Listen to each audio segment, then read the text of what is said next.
back to the phase 3 data, compared to vehicle, Trifarotene compared to vehicle demonstrated significant efficacy with respect to inflammatory lesions, non-inflammatory lesions, investigator global assessment of acne severity. But something that makes it quite unique in the retinoid class is that not only was it studied for acne involving the face, but also truncal involvement. So efficacy was demonstrated for both truncal acne and facial acne, which is particularly exciting.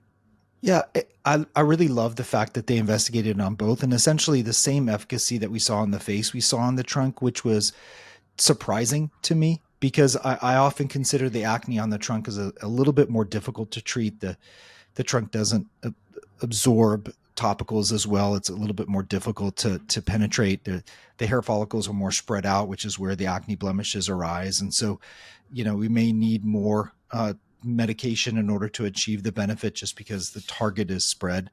But indeed, the results were exactly the same in terms of reduction of inflammatory and non-inflammatory lesions, which was surprising, but great because it allows us to use monotherapy for these patients. Exactly.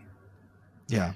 I think before Acleve, sorry to interrupt, before Trifarotene, we were kind of using one retinoid for the face and then maybe some other products for the body. I don't know if this changed your clinical regimen at all. Yeah, absolutely. To your point, Ted, before Trifarotene, we didn't have such robust data for frankly, any therapy for truncal acne, to my knowledge. So Right. the ability to use a retinoid, no less, for truncal acne and get this kind of efficacy, has definitely changed my practice. And then they didn't stop there, right? As I mentioned, we've learned so much more about how Trifarotene can affect the entire acne journey, because I'm not sure that as dermatologists, we should consider our job done once the acne lesions have stopped arising or have been eradicated. I think there's more for us to do. I'd love to get your view on that.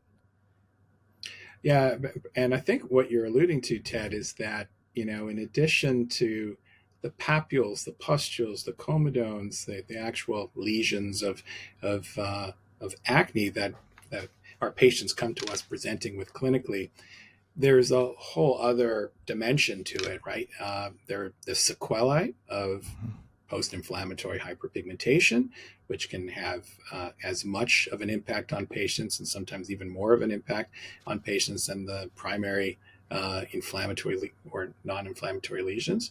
Uh, Acne scarring, and then the psychosocial impact of having acne.